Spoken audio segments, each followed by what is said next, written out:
ఓం నమో శ్రీ లక్ష్మీ వెంకటేశ్వరాయ శ్రీ మహాగణాధిపతి నమః.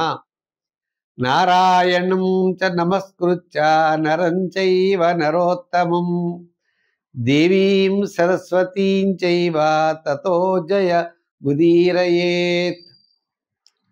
నరనారాయణులకి నమస్కారం చెప్తూ, మరి కార్తీక మాసం కాబట్టి కార్తీక ధర్మాలని ప్రతి ఒక్కరూ ఆచరించాలి. స్నానం, దానం, జపం, అర్చనం, శుద్ధమానస, పితృకార్యంచ అన్నారు. అంటే స్నానం 30 రోజులు చేయాలి. 30 రోజులు కూడా యథాశక్తిగా దానం చేయాలి. అర్చనం, ఆ భగవంతుడిని పూజించాలి. శుద్ధమానస, పవిత్రమైన మనస్సుతో స్వామిని పూజించాలి. ఇంకా మరి కార్తీక మాసంలో ఉన్న ధర్మాలన్నీ కూడా మనం ఆచరించాలి.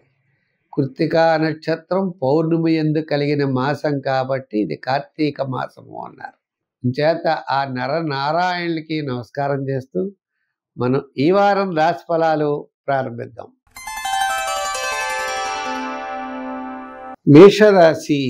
ఈ మేషరాశి వారికి ఈ వారం చంద్రుడి యొక్క బలం చాలా అనుకూలంగా ఉన్నది.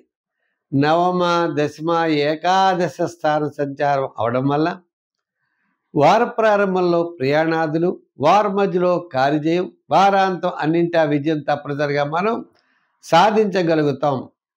ముఖ్యమైన వ్యవహారాలన్నీ కూడా తప్పనిసరిగా యోగిస్తాయి. నూతనమైనటువంటి ప్రయత్నాలకి శ్రీకారం చుడతాం. గురుబలం, గురుడు తృతీయ స్థాన సంచారం, మిగిలిన గ్రహాలన్నీ కూడా మిశ్రమంగా ఉన్నప్పటికీ మీ క్యాలిక్యులేషన్స్, మీ విధి విధానాలు రాహు యొక్క బలంతో వార ప్రారంభం సామాన్యంగా ఉన్న వారపు మధ్య నుండి అత్యద్భుతమైనటువంటి యోగదాయకంగా ఉంటుంది. ఉద్యోగపరమైన సమస్యలు తగ్గుముఖం పడతాయి. రాజకీయ పరంగా పెద్దగా అవకాశాలు లేకపోవచ్చు. వృత్తుల పరంగా ఆర్థికపరమైన డెవలప్మెంట్స్ ఉంటాయి. వృత్తుల్లో కాస్త ప్రోత్సాహం ఉంటుంది.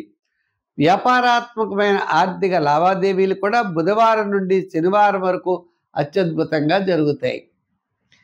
అలాగే ఫైనాన్స్, జనరల్, కిరాణా, మెడికల్, ఫ్యాన్సీ, అలాగే ఎలక్ట్రానిక్స్, ఇటువంటివన్నీ. అయితే ఇక్కడ మీకు లగ్నాధిపతి కుజుడు, మరి అతను మార్పు వల్లవచ్చు. రవి భగవానుడు కూడా సప్తమంలో ఉన్నాడు. బుధుడు, కుజుడు అష్టమంలో మారబోతున్నారు. ఏదైనా ఈ కుజ బుధుల యొక్క ప్రభావం వలన మీరు ఏదో ఊహించినటువంటి ఊహ జరగచ్చు, జరగకపోవచ్చు. అంటే మిశ్రమైనటువంటి ఫలితాలు గోచరిస్తోంది. కాబట్టి అనవసరమైన ఆందోళన అవసరం లేదు. మీ విధి విధానాలతో మీరు ముందుకు వెళ్ళండి, తప్పకుండా విజయం సాధించగలుగుతారు. ఉద్యోగపరమైనటువంటి చిక్కులు ఏమి ఉండవు. విద్యాపరంగా దక్షిణామూర్తిని బాగా పూజించాలి.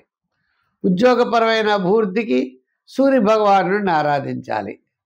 ముఖ్యంగా కుజుడు అష్టమ స్థాన సంచారంలో పెడుతున్నాడు కాబట్టి స్వక్షేత్రంలో ఉంటాడు. అష్టమంలో ఉన్న స్వక్షేత్రగతుడు అవడం వల్ల చాలా చికాకులు తగ్గుతాయి. అనుకునేటువంటి విధి విధానాలుగా మీరు తప్పనిసరిగా విజయం సాధించగలుగుతారు.